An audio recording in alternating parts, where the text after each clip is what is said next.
White হাউসের মসনদে বসার শুরু থেকেই রুশ ইউক্রেন যুদ্ধ নিয়ে মাথা ঘামাচ্ছেন ডোনাল্ড ট্রাম্প। পুতিনের উপর দিন দিন হতাশা বেড়ে রাশিয়ার উপর উচ্চ শুল্ক আরোপের কথা বলেছেন তিনি। একই সঙ্গে ইউক্রেনে পেট্রিয়ট ক্ষেপণাস্ত্র সহ নানা সামরিক অস্ত্র পাঠাচ্ছেন মার্কিন প্রেসিডেন্ট। এত সব যুদ্ধাস্ত্র পাঠানোর পর তিনি বলেন জেলেনস্কির মস্কোতে হামলা করা উচিত হবে না।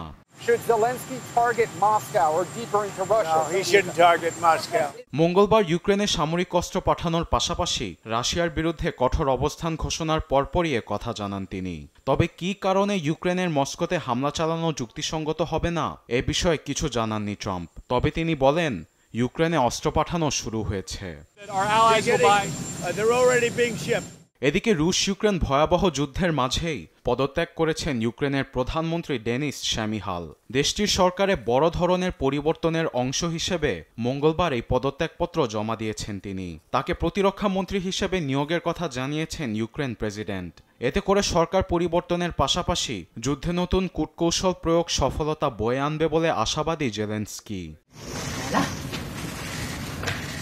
এদিকে ইউক্রেনে অস্ত্র সরবরাহ ও রাশিয়ার উপর উচ্চ শুল্ক আরোপের পদক্ষেপকে সাধুবাদ জানিয়েছেন ইউরোপীয় ইউনিয়নের পররাষ্ট্রনীতি বিষয়ক প্রধান কাজা ক্যালাস। যুদ্ধে নিষিদ্ধ রাসায়নিক অস্ত্র ব্যবহার করে মস্কো শান্তি চায় না বলে অভিযোগ করেন তিনি। আবার ট্রাম্পের পদক্ষেপকে সমর্থন জানিয়েছেন ইতালির প্রধানমন্ত্রী জর্জিয়া মেলোনি। যুক্তরাষ্ট্র ও ইউক্রেন রাশিয়ার সঙ্গে আলোচনার টেবিলে বসতে চাইলেও পুতিন বারবার তা প্রত্যাখ্যান করেছে বলে রুশ প্রেসিডেন্টের সমালোচনা করেন মেলোনি। আরবেদ আফসার, নিউজ ডেস্ক, দেশ টিভি।